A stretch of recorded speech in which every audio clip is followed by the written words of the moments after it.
Hello' guys, UGC net এক্সামৰ সকলো কেণ্ডিডেটৰে admit card এতিয়া live হৈ আছে। আপোনালোকে তাত গৈ ডাউনলোড কৰিব পাৰিব। UGC নেট অফিচিয়েল ৱেবছাইটত গ'লে হ'ল। ইয়াৰ কাৰণে আপোনালোকে ক্ৰম ব্ৰাউজাৰটো অ'পেন কৰিলে হ'ল। ক্ৰম ব্ৰাউজাৰ অ'পেন কৰি গুগলত আপোনালোকে UGC নেট চাৰ্চ কৰিলে হ'ল। তাৰপিছত প্ৰথম যিটো ৱেবছাইট আহিব ugcnet.ac.in এইটোত ক্লিক কৰিলে হ'ল।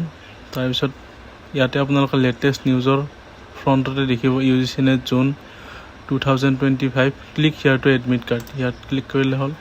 তাৰপিছত ইয়াতে আপোনালোকে UGC নেট এক্সামত যেতিয়া ৰেজিষ্ট্ৰেশ্যন কৰিছিলে যিটো এপ্লিকেশ্যন নাম্বাৰ আহিছিলে সেই নাম্বাৰটো আপোনালোকে ইয়াতে টাইপ কৰিব লাগিব 25।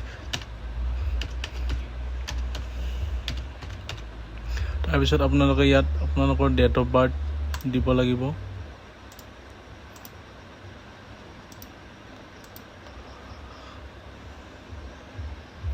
ডেট অফ বাৰ্থ টাইপ কৰাৰ পিছত আপোনালোকে ইয়াতে এটা চিকিউৰিটি পিন টাইপ কৰিব লাগিব। চিকিউৰিটি পিনটো টাইপ কৰাৰ পিছত চিম্পলি আপোনালোকে ইয়াতে ছাবমিট বাটনটোত ক্লিক কৰিলে হ'ল। তাৰপিছত দেখা পাব আপোনালোকৰ এডমিট কাৰ্ডখন ডাউনলোড হৈ গৈছে।